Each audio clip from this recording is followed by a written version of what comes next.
I just recently moved to London to start up my own company.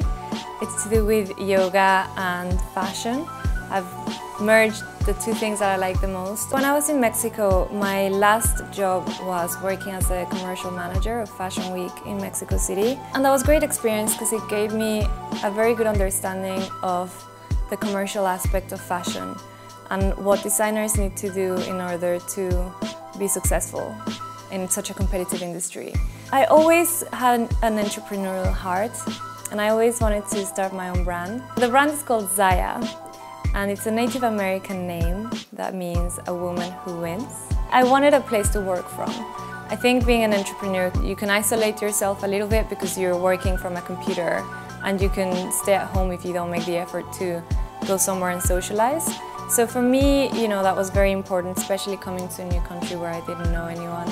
And when I found out about the Allbright, and it was really in parallel to the philosophy behind my brand, I thought it was such a good opportunity to meet like-minded women and spend time in an environment of people that could inspire me at the same time. I went to one of the comedy shows and that was really nice and refreshing. I also went to a flower pressing workshop which was really therapeutic, and it's nice to kind of sit down with other girls and hear what they're doing. What you do on a day-to-day becomes part of your identity, and when you're a part of a club that is trying to empower women and is doing something so good for females in business, and you can be a part of that, you can be very proud of it and you can tell it as part of your story.